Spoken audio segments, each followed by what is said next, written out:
Всем привет! Меня зовут Элина.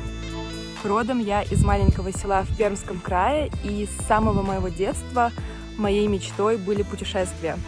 Хотелось объять целый мир.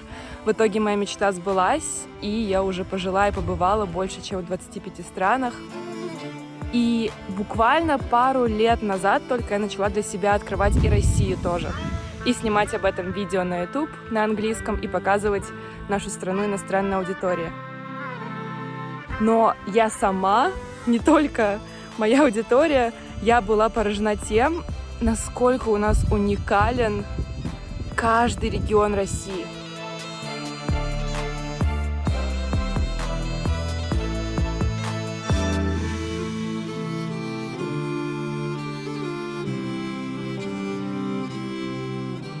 До Владикавказа подвезете? Подведем. Спасибо большое.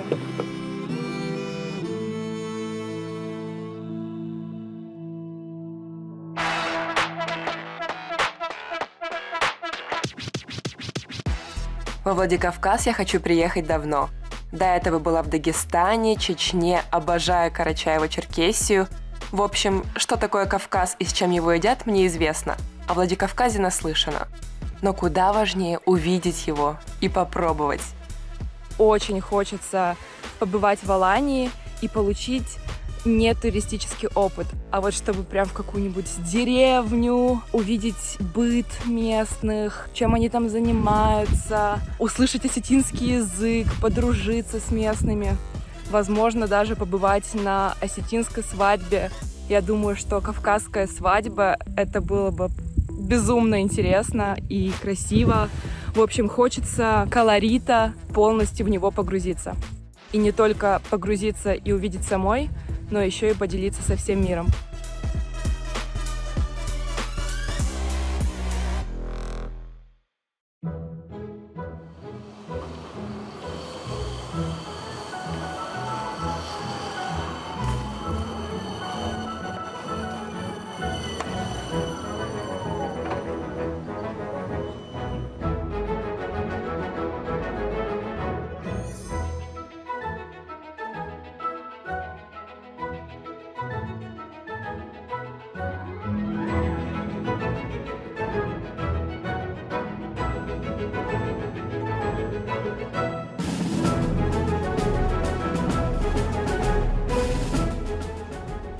Это проект «Хочу в Аланию», и мы в ожидании нового участника. Он приедет буквально с минуты на минуту, и нас ждут незабываемые приключения. Я не знаю, что это будет, но это будет круто.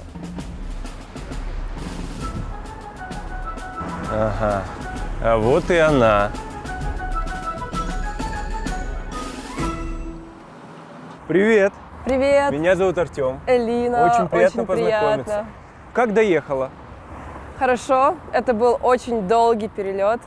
Получилось так, что я с самого севера страны, практически на самый юг. Я была в экспедиции в Арктике в одном из самых северных Вот поселков это да. России, Хатанга, где я снимала документальный фильм. А теперь я приехала сюда греться. Впечатляюще, но надеюсь, что Осетия растопит твое арктическое сердце и постарается впечатлить. Я помогу. Я Идем? в предвкушении. Hi, I'm Ellie. Элли ведет свой блог на английском, рассказывает иностранцам о традициях и культуре России и ее народов. Welcome to Siberia. What it's like to be this passport holder. It's so nice. What?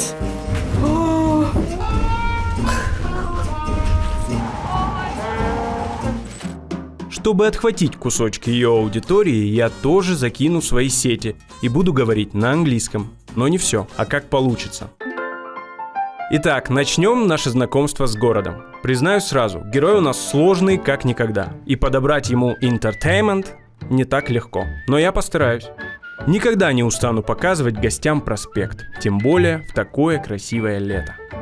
Очень резкая смена климата получилась. В Хатанге было где-то +5. Угу. Тут сколько? Ну, по ощущениям 30 есть. Ну нет, наверное, 26. Да, но мне прям, ух. Мне кажется, что этот контраст здорово скажется на твоих впечатлениях. Ты запомнишь? Да, я если тоже так 100%. Мы сейчас, собственно говоря, идем по нашей одной из самых центральных улиц. Архитектура напоминает, как будто я гуляю по Питеру, но вот эти горы напоминают, что я на Кавказе. Все-таки ты на Кавказе. Да. Но горы ты уже видела, правильно?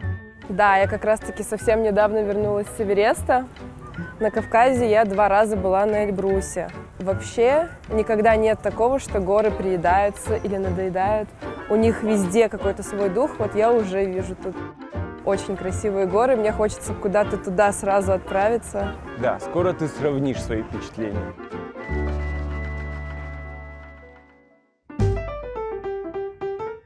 Ты любишь театр? Да, обожаю. А была когда-нибудь в Москве в театре Вахтангова? Да, слушай, я была на нескольких даже, по-моему, пьесах. Очень классный театр, да. Так вот, сейчас ты находишься в доме Вахтангова. Здесь он вырос, освоил первые азы своей профессии, научился играть на музыкальных инструментах. Это его дом. Сейчас он отреставрирован. Этот дом реставрировали именно вахтанговцы сами. Кстати, я не знала даже, что он из Осетии. Интересно. Вот такие Да. вот нюансы. Собственно, нас здесь уже ждут. Артем. Здравствуйте, Артемий. Алина. Артемий. А, Артем. Загадайте желание. Да? Загадала. Что? Не скажу. Ну скажи. Нет. Ладно, она у нас только с Арктики вернулась, еще немножко заморожена. Да? Да, я прям с самого севера страны. Ну, мы рады приветствовать вас. Надеюсь, вам нравится в Северной Осетии, в городе Воинской Уже, славы, да. Владикавказ. Да. Собственно говоря, что касается Арктики, вы знаете, покоритель Северного полюса был наш земляк, капитан знаменитых атомоходов «Арктика» и «Ленин» Юрий Кучиев, который первый достиг надводного плавания Северного полюса. Ему доверили установить там красное знамя Советского Союза, прямо вот на самой северной точке. Нет, тоже не знала, что он из Осетии. Да, Оказывается, их вместе столько с Гагариным людей. изображали на одной открытке, как 2 первооткрывателей, Юрия Гагарина в космосе, Здорово. Юрия Кучиева вот с Северного полюса. Наша республика маленькая, наш маленький город дал очень много известных и выдающихся людей с мировым именем, ну и один из них, собственно говоря, тоже своего рода первооткрыватель, реформатор в театральном искусстве. Это знаменитый режиссер, я бы даже сказал, великий режиссер Евгений Багратионович Вахтангов. Важное уточнение – это не музей, а именно театральная площадка в пространстве дома. Просто в таком classic style. Всего у нас 6 экспозиционных залов. И это все музейная экспозиция, представлена через элементы реконструкции и театральной фантазии. С 1922 по 2020 год в этом доме располагались коммунальные квартиры, поэтому, понятное дело, и внутренних интерьеров не сохранилось. Но почему мы начинаем с кабинета отца, почему было принято решение кабинет отца Евгения Вахтангова расположить именно здесь, чтобы рассказать его родословную, о его предках и так далее. То есть дедушка будущего великого режиссера Саркис Абрамович Вахтангов в середине 19 века перебрался из Тифлиса во Владикавказ.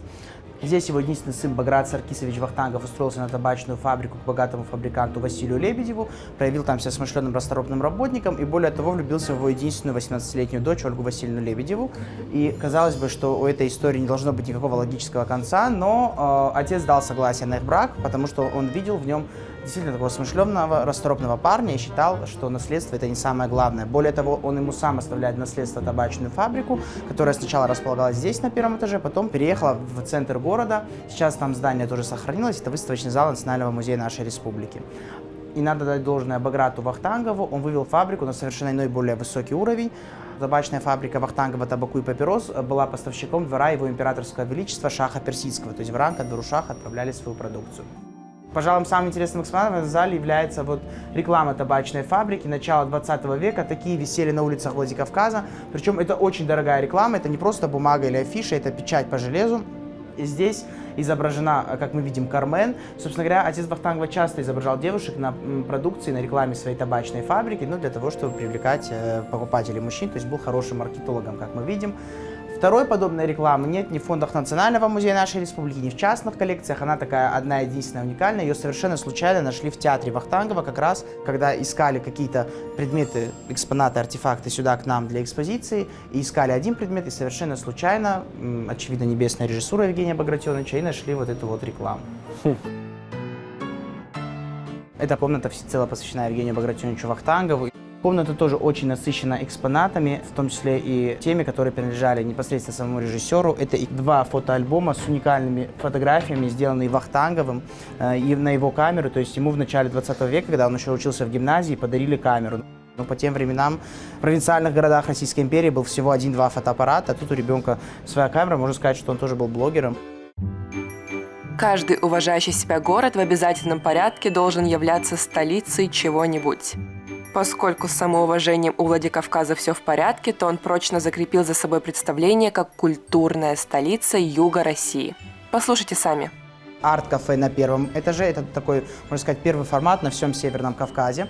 Там есть площадка, сцена, которая официально является 5-й площадкой театра Вахтангова, где проходят моноспектакли, представления, музыкальные вечера. На этой сцене уже выступили некоторые неоднократно такие народные артисты России, как Евгений Князев, Ольга Тумайкина, Юлия Рудберг. Да, Артемий, это было круто. Спасибо Очень большое. интересно. Мне очень Приезжайте, понравилось. приходите. Огромное. Спасибо за посещение. большое. Надеюсь, вы оценили труды и частичку души, которую вложил сюда театр Вахтангова, актеры театра, главный художник театра Максим Обрезков, заслуженный художник Российской Федерации, ну и, конечно же, наш директор, идейный вдохновитель Кирилл Игоревич Крох. Нам приятно слышать ваши отзывы. Всегда ждем. Добро пожаловать в Дом Да, Вахтангова. надеюсь, как-нибудь приду и на спектакль сюда Как тоже. можно больше. Обязательно. людей. Да. Тесный контакт в течение пару часов в окружении образцов подлинного искусства отразился и на нас. Захотелось создать что-то бессмертное и великое, способное опередить и пережить время. Сокрушительный залп креатива прогремит совсем скоро. Элина, это место тебе понравится 100%. Я познакомлю тебя с замечательным человеком, Кариной. Познакомься. Элина, очень приятно. Очень приятно. Здесь Добро у пожаловать. тебя будет возможность поработать с глиной. О, Собственными я очень руками люблю сделать. такое. Обожаю прям. Спойлер. В следующие 3 минуты я постараюсь продемонстрировать классическую сюжетную линию, когда у лирического героя ничего вначале не получается, но при определенном старании и упорстве все выходит наилучшим образом, и его усилия вознаграждаются. А мы делаем кружку? Да, мы сейчас на гончарном круге изготовим основу, стаканчик, и за столом уже прикрепим ручку. Я научу, как правильно закреплять дополнительные элементы к основе. Закрепляем хорошо, кидаем в центр, чтобы глина закрепилась. Прям кидаем. Можно подвспоминать. Хорошо так.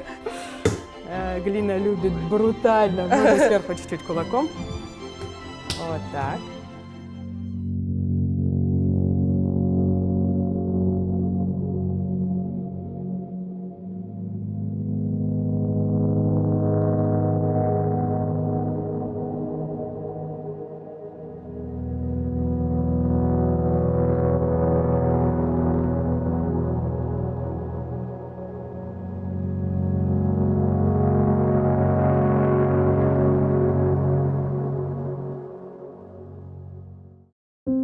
Это как медитация какая-то. Сидишь с этой глиной. Как будто есть только глина и ты. Должна отметить, что всегда, когда полностью растворяешься в процессе, все обязательно получается. Мой пример лишь доказывает это правило.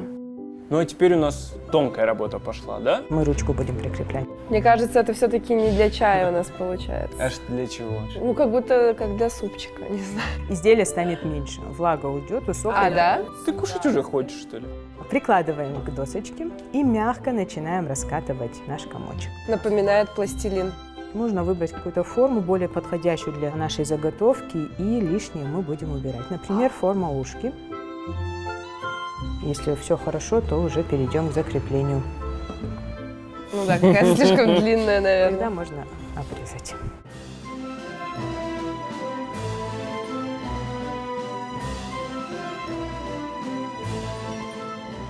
Ну, мне пока нравится.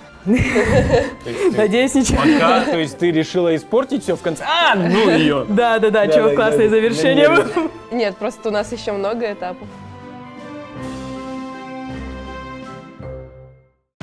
Интересный факт. Гончар – повелитель стихии. Все очень просто. Земля – глина, рабочий материал. Вода придает глине эластичность. Воздух помогает контролировать скорость сушки и не дает треснуть глине при обжарке. И последняя стадия – огонь. Глину необходимо обжечь, чтобы она стала прочной. Вот и вся магия. Очень красиво все, и какой-то финальный штрих нужен. Теперь ставлю подпись, которую никто не сможет подделать. Мне вообще безумно понравилось и делать, и расписывать.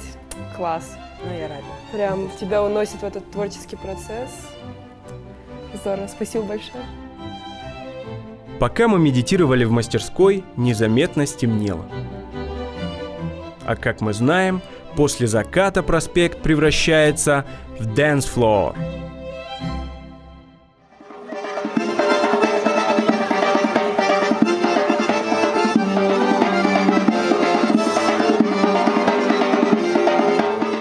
Осетию невозможно представить без нашей национальной культуры, особенно танцы. И вот здесь уникальное место. Спонтанно, совершенно спонтанно здесь собирается молодежь и практикуется в национальных танцах. Хочешь попробовать? Да, я очень хочу погрузиться в культуру, а на Кавказе без танцев, мне кажется, это вообще никак. Тогда вперед. Да, прямо сейчас? Да. Я буду наблюдать за тобой.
Артем, мы разговорились с Элиной, и я узнала, что она участница проекта «Хочу в Аланию». умница.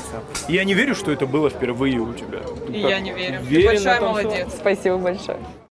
Тёма, надеюсь, в твои английские сети попалось несколько новых зрителей. Что ж, теперь я научу их осетинскому. Начнем с элементарного. Чинзахшав. Свадьба. Ну что, Элин, ты готова? Я готова. Как тебе макияж? Очень понравилось. Мне кажется, получилось очень натурально.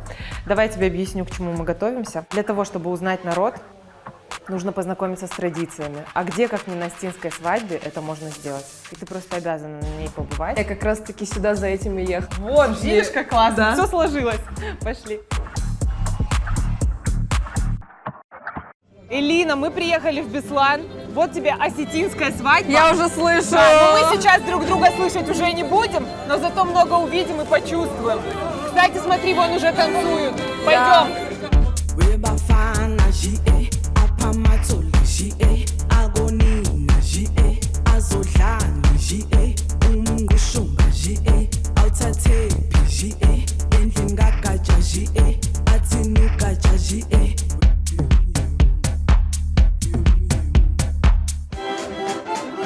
В путешествиях мне больше всего нравится знакомиться с культурой. Особенно с теми элементами, которые нигде в мире больше не встретишь. Свадьба как раз тот случай, когда не играть по традиционным правилам просто невозможно. Здравствуйте. Поздравляем вас. Очень приятно. Можно фото с вами сделать? Это наша гостья из Перми. Она приехала и вот мечтала попасть на осетинскую свадьбу. И мы решили, что свадьба в Беслане – это просто лучший образец осетинской свадьбы.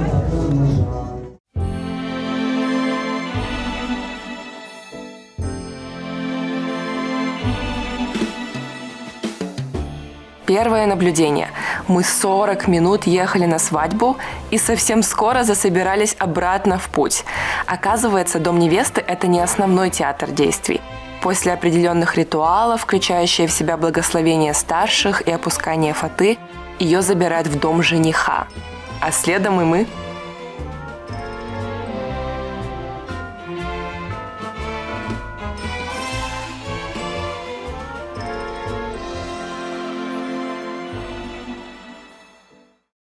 Элина, мы приехали из дома невесты в дом жениха. С минуты на минуту привезут невесту, и здесь продолжится торжество. Ну, как ты видишь, уже здесь свадьба в полном разгаре. Да, ну вот осталось еще немного, и невеста уже тоже прибудет. Это жених Марик. Очень приятно, Марик. Наша гостья из Перми. Она хотела побывать на остинской свадьбе, и мы привезли ее к вам на свадьбу. Вы же не против?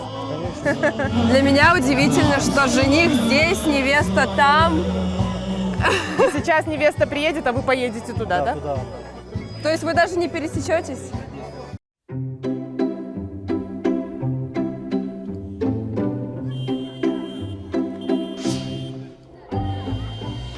А вот и невеста подоспела. Но и здесь не все просто. В первую очередь ее подводят к Хиштару.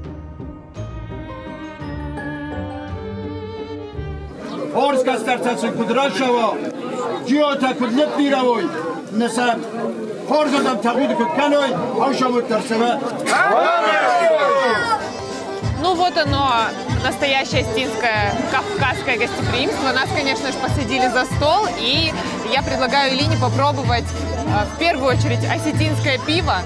Ну и, конечно же, да, и, конечно же, остинский пирог. Без осетинских пирогов, наверное, ни одно мероприятие вообще здесь не обходится, да? Не наверное, а точно. Точно так и есть. Но осетинское пиво я про такое не слышала даже. Вот, сейчас я предлагаю попробовать и рассказать, какое оно на вкус. Нравится или не нравится? Пахнет как квас, как будто. Ну подожди, скажи какое-нибудь пожелание нашим зрителям. Чтобы жизнь была такой же яркой, бурной, громкой, красочной, как осетинская свадьба. Ура!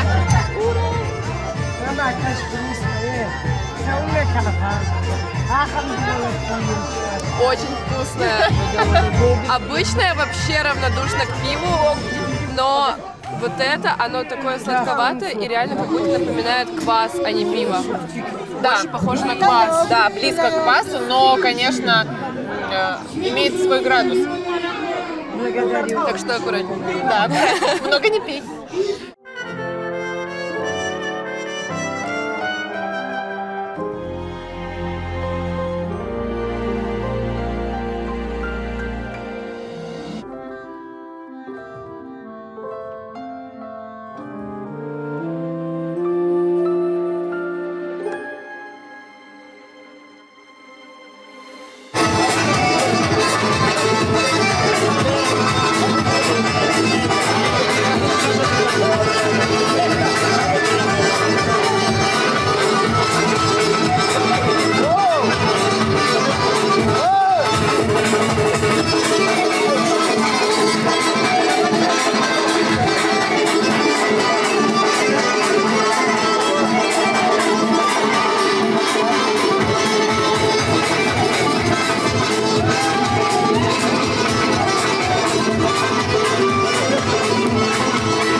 Еще одна особенность осетинского праздника – Хазар-Махай.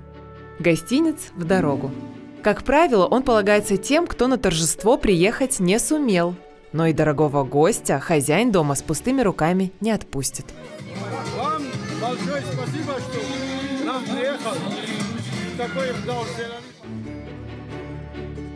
Свадьба подошла к концу. Какие эмоции, какие впечатления? Делись. Во-первых, спасибо большое, что дали возможность поприсутствовать на этой свадьбе. Я не знаю, как по-другому бы попала на нее.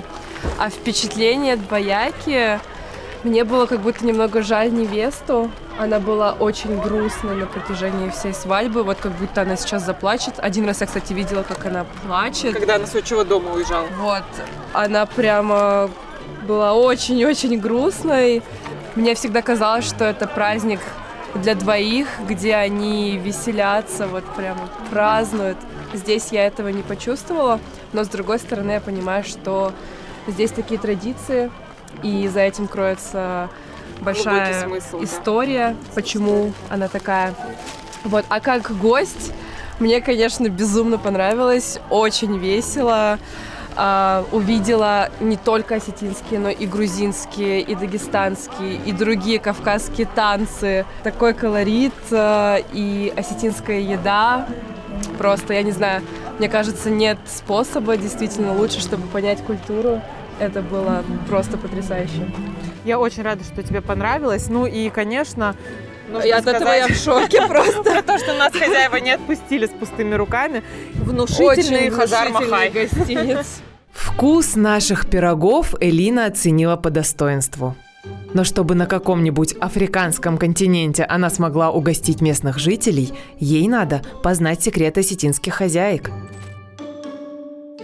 Никто не приготовит осетинские пироги лучше, чем осетинская хозяйка. А если она нас еще и научит, то это, я считаю, вообще особый уровень. Мы для этого приехали в Катгарон, и нас уже ждут. Ты готова? Кто нас ждет? А ты сейчас все узнаешь. Все хочешь знать заранее. Пошли. Здравствуйте. Здравствуйте, вот это номер. Еще и с камерами. Да, Фатима, конечно, я не одна, я привела гостью к нам. Я в шоке. Здравствуйте, мои золотые. Здравствуйте, так неожиданно. Ну, гостей мы всегда встречаем хлебом, солью. Пройдем? Милости просим. Для начала сменим наш аутфит. Давайте пошагово расскажем Элине, из чего состоит вообще пирог, какие ингредиенты и с чего мы начинаем. Мы сперва берем, естественно, муку, уже просеиваем и добавляем соль. Все на глаз, да? Все на как глаз. Как истинная хозяйка. Да, это все делается на глаз. То есть нет, да, рецептов? Просто на глаз? Да, я просто из-за того, что если вдруг надо будет тесто быстрое, я чуть-чуть к дрожжи добавляю сахар, чтобы она быстрее зашла. Это чтобы дрожжи быстрее начали работать. Правильно. Да? И вот мы сейчас уже добавляем. Если бы на осетинском разговаривала, мне бы было в 1000 раз легче. Да. А вот по-русски разговаривать и объяснять осетинские пироги, это очень трудно. Ну, раз получилось так, то для нашей гости вы готовы на обязательно, это. Да. А вы чаще говорите на осетинском, да? Не на русском? Естественно, на осетинском, потому что у меня все соседи осетины. Не дай бог без соседей прожить я бы даже и не смогла. Да, соседи это та моя же родня. Радость, это что? Хорошо, кого будем угощать, когда приготовим пироги? Гостей, естественно. Сперва гости, а потом соседи. У осетинских пирогов обычно какая начинка? Всегда сыр или бывают разные начинки? Конечно, разные начинки. Но когда мероприятие такое большое, то 3 пирога делается обязательно только сыр. А я вижу тут зелень. Ну, это уже по желанию. Для разнообразия, так лук. сказать. Да, тогда уже вкус другой. Но когда уже ставится 3 пирога на стол, это только чистый сыр. А так у нас очень много с капустой, с тыквой, с кабачков, и, в общем, очень-очень много. Тогда мастер-класс.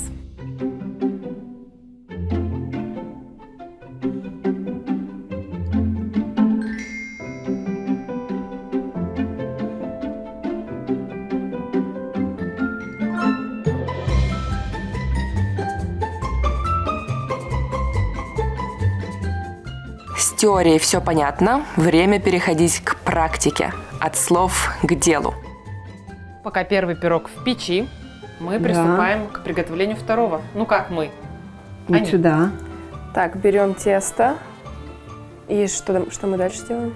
Вот так его делай.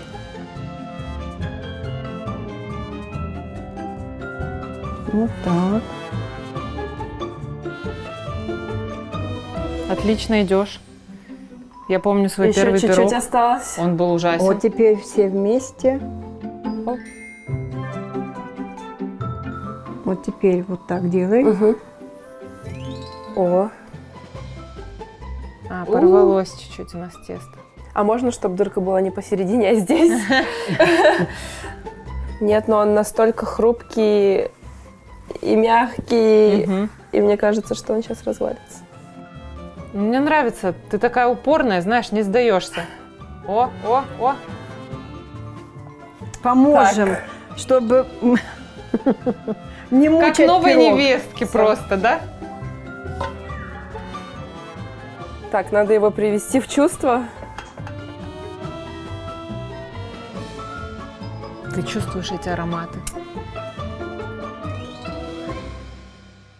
Вот такие пироги у нас получились. Спасибо большое Фатиме за гостеприимство, за то, что позволили и нашей гости приготовить пирог. Да, спасибо большое, было прямо очень здорово самой попробовать это все сделать. Я не знала, что это так сложно. В Осетии у нас так и принято, что мой дом – это ваш дом. Дай Бог вам радости, всем молодежь, терпения, уважения, чтобы мир был на земле. Забахай на нижна маштайнул забах барак батта саот каттаритар набон каттаритар набгдаудатын куда уважаган яхам боналакнат кадмане автанан калачы равадышты оттарным фидамма кудымбалы яхам финджи хорзинад ражинат. В 100 граммах осетинского пирога с сыром содержится 200 килокалорий. Я внимательно наблюдала и заметила, что Элина съела 4 куска. Путем нехитрых математических вычислений приходим к выводу, что за прошедший час набрано 800 килокалорий. После столь питательного обеда очень важно найти активность, способную сжечь полученные калории. Ну что, мы отправляемся в горы. Самая долгожданная часть нашего путешествия. Как мы уже выяснили, с горами у Элины особые отношения. Сегодня мы их выведем на новый уровень. Горы. Сколько смысла в этих двух звуках. В городах порой бывает тускло и уныло, но как только выезжаешь за пределы, как только увидишь эти заснеженные просторы, все чувства сразу обостряются. Цвета становятся ярче. Очень много раз видела это место на фото. Не верю, что я здесь. Но я, кстати, не ожидала, что здесь будет столько народа. Я думала, что это просто далеко в горах что-то, и там никого нет. Нет, это самое популярное место в Осетии. Наверное, сейчас одно из самых, да? Одно из самых популярных, да. Оно действительно высоко в горах, мы до него долго добирались. Но я уверена, что твое долгое ожидание того стоило. Сейчас ты увидишь все поближе. И это гораздо интереснее, чем на фотокарточках. И еще мы тебя познакомим с одним человеком, который расскажет все об этом месте. О, прекрасно. На любые твои вопросы историю ответит. не знаю. Все, пойдем скорее. Даргавский некрополь имеет статус объекта культурного наследия России, что позволяет сохранять древность в оптимальном состоянии и гарантирует право продажи на территории объекта платков, папах, посуды с гравировкой «Осетия» и чая на основе травяного сбора, что естественным образом влияет на показатели культурности. Все во благо. Приветствую. Здравствуйте. Это вот наша гостья Элина. Здравствуйте, меня зовут Борис, я заведующий историко-архитектурным комплексом «Город мертвых». Очень приятно. Пойдемте. Хотим узнать поподробнее про историю этого места. Пойдемте.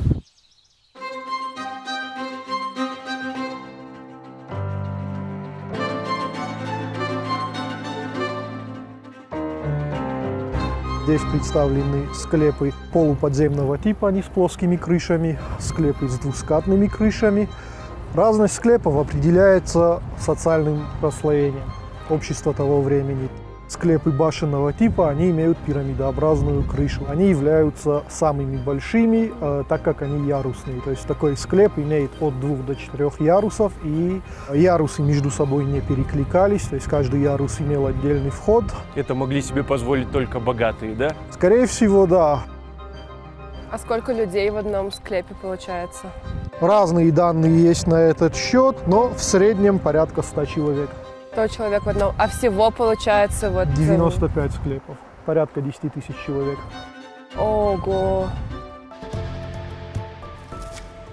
Даргавский некрополь – самый популярный музей в горах.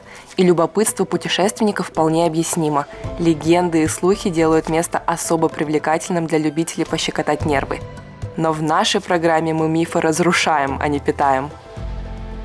А мне рассказывали, что как-то с чумой связано тоже. Да, есть такая легенда, что в горах вспыхнула эпидемия чумы, и заболевшие этой чумой, для них были построены эти склепы, и они уходили сюда добровольно умирать, чтобы там не заражать своих родных, близких. Это на самом деле миф. А, это миф? Да, это легендированная часть города мертвых. На самом деле это обыкновенное кладбище, где хоронили мертвых людей. Эта легенда возникла, скорее всего, в первой трети 18 века, когда на самом деле в горах поэтапно бушевали эпидемии тифа, холеры, оспы. Смертность от них была очень-очень высокая. Такая убыль населения, конечно, порождает разного рода поверья, суеверия.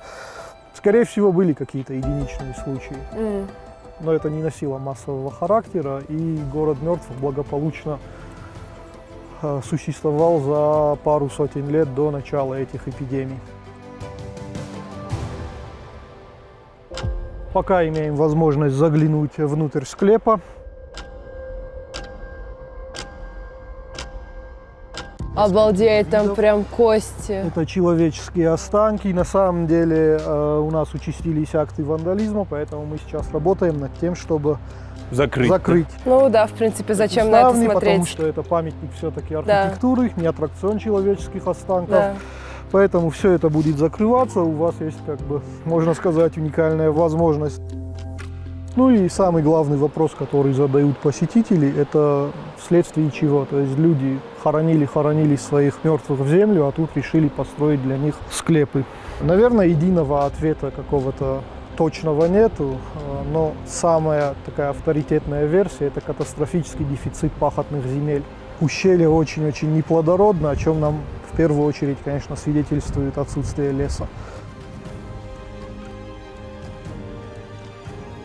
Спасибо вам большое, было очень интересно. Я когда в интернете видела эти фото, я не понимала, что это за башни. Я даже не знала, что это некрополь такой. Ну, я надеюсь, я вам приоткрыл немного завесу. Да, было, спасибо большое. Приятно очень вас интересно. видеть. Каждый раз очень интересно вас слушать.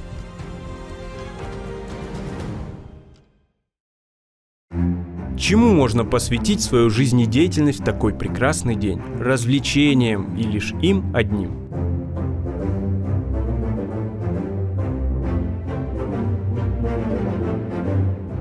Мы продолжаем знакомить тебя с красотами нашей республики, и лучше всего это сделать с высоты птичьего полета. Именно полетать на параплане. У нас инструктор Сергей, он тебя ждет. Большой сюрприз. Все тебе расскажет и покажет. Приветствую, Сергей. Элина, очень приятно. Здравствуйте, Камила. Сергей, ну что ждет Элину, расскажите. Восторг, однозначно восторг. Ну, в первую очередь, полет. Восторженный полет, я бы сказала. А сколько по времени это длится? И есть ли какая-то опасность? Потому что наша героиня приехала издалека. Если есть какая-то опасность, то мы не летаем в принципе. Да. Потому что пилот с вами летит в одной связке, он тоже хочет жить. Понятно. Тогда мы за тебя не боимся. По времени, ну, обывателю мы предлагаем 15-20 минут покататься. Потому что, ну, как правило, по здоровью этого прям хватает. Некоторых даже укачивает. Ага. Я еще никогда не летала на параплане, так что... Ну что, это будет опыт? Да.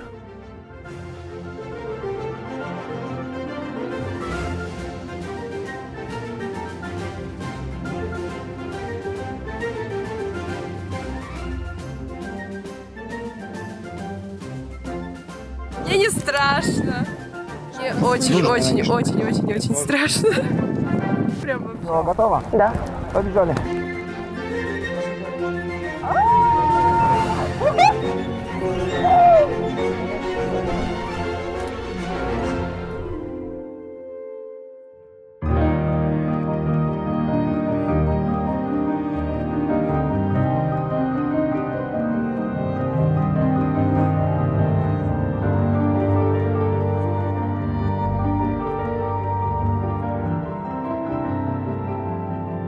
большую часть времени мы летали против ветра. Не стоит искать в этой фразе модный нынче дух протеста. Так сложилось климатически и географически. А еще благодаря инструктору, который не побоялся бросить вызов стихии.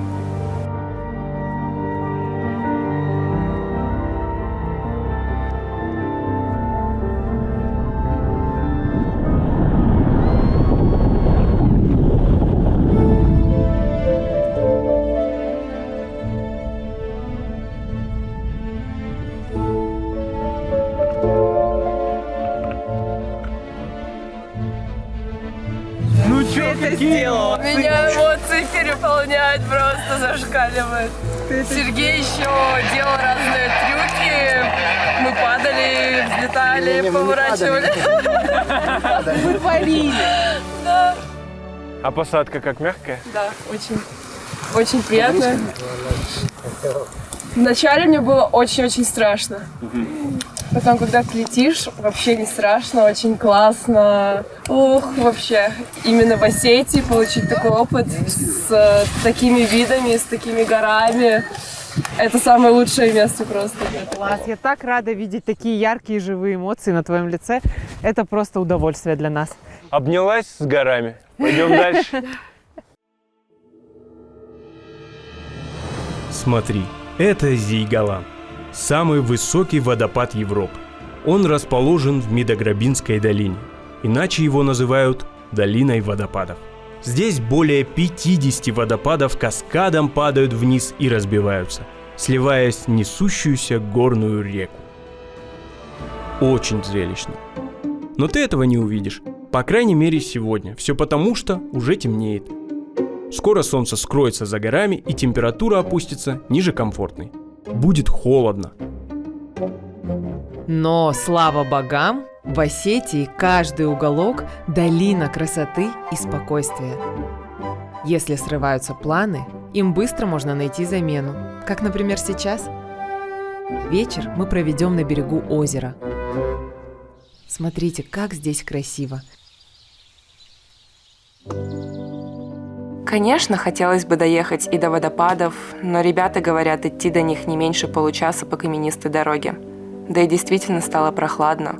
Ну, а мы приехали не из зоны комфорта выходить, а просто весело провести время.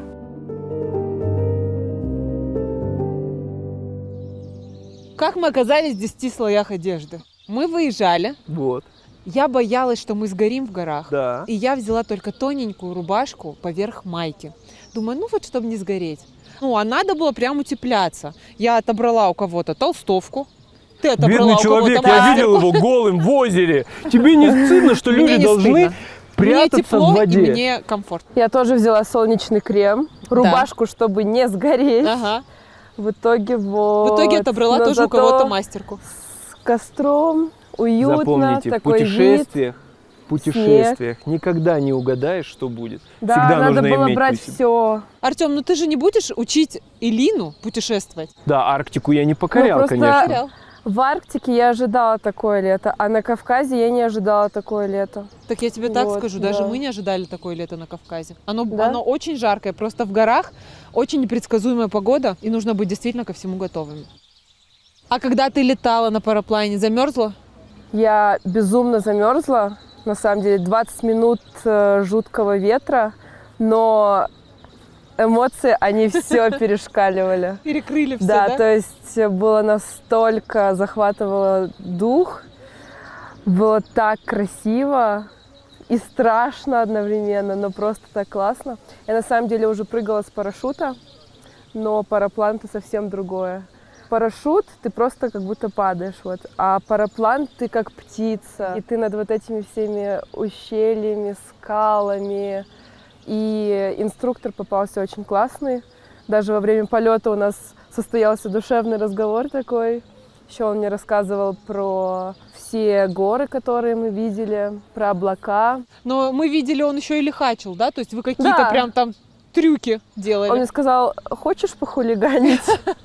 Такая: ну давайте. Вот, и мы как вниз, потом вот так, потом вот так. Сейчас бы пироги, которые ты испекла сюда, да? Жаль, ты не попробовал. Эх.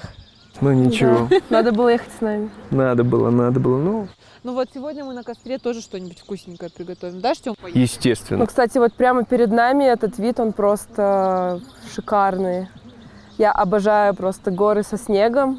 Особенно прекрасны горы со снегом где-то далеко, а Да, ты в лете. не вблизи, да? Нет, ты слышал, мы только вот когда сюда подъезжали, первое, что Элина сказала: снег! Да. Снег! Я хочу туда. Илин, на самом деле мы готовили чуть больше, чем просто посидеть у озера. Мы хотели подняться к водопадам, но погода, сама видишь, какая переменчивая, нам это просто не удалось. Но ничего, мы даже отсюда видим Да, вот мы их водопад. видим. Потому что большое, оно лучше видится на расстоянии. Артём, какая умная мысль. Ну, вообще-то это я придумал, но в Твоя? интернете ошибочно считают, что это Экзюпери. Понятно.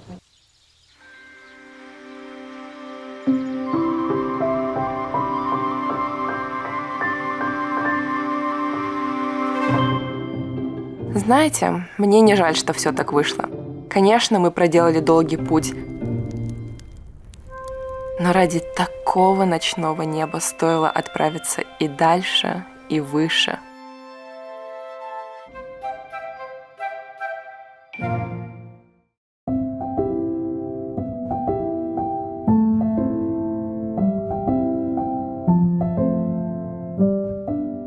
Так классно было вообще научиться танцевать. Вот эти А главное, осетинские пригодилось танцы. же на И свадьбе. сколько теперь у тебя очень женихов классно. в Осетии? А пирог какой она приготовила. А кружечку как она делала? О, потрясающе. А в Даргавск, когда поехала, какие были эмоции? Было волнительно, страшно чуть-чуть? Билет на Пятигорск.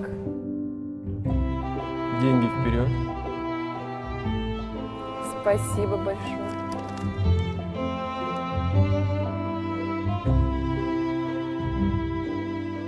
Осталось всего 3 минуты, ребят. Время пролетело очень быстро. Я хочу вам сказать большое спасибо, мне безумно понравилось. Для меня Осетия была просто какой-то точкой на карте, а теперь связано с ней столько воспоминаний теплых, столько людей, друзей теперь здесь появилось у меня. Спасибо вам большое. И тебе спасибо. Ты вот как внешне, цвет твоих волос сияет. Ты такая сияющая, жизнерадостная, лучезарная. Ты как солнышко. Приезжай к нам почаще. А то видишь, у нас вот ты уезжаешь грустно, Да, я пасмурно. вижу, И дождик Владикавказ тоже плачет. Грустно, но я вернусь еще. В добрый путь. Кажется, это нам. Пора.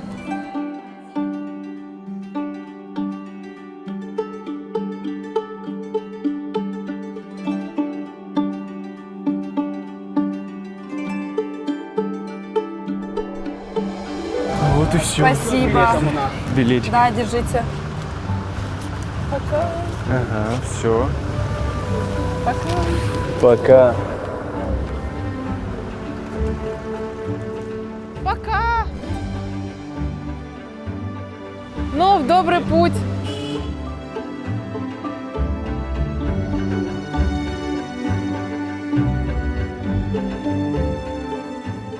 Ну вот, подошел к концу еще один выпуск «Хочу в Аланию». Да, и снова мы вдвоем, снова отправили в далекое путешествие нашу прекрасную гостью. Я надеюсь, ей понравилось, и мы показали нашу республику с самой лучшей и неожиданной стороны. А я надеюсь, что ее ждет много открытий, бесчисленное количество городов и стран. Но Осетия оставит себя в ее сердце. Да, Навсегда. такое маленькое сердечко, Да. Осетия, в ее большом сердце. Конечно. Ну а мы вновь ищем новые локации. И ждем новых гостей. Всем до свидания. Всем пока!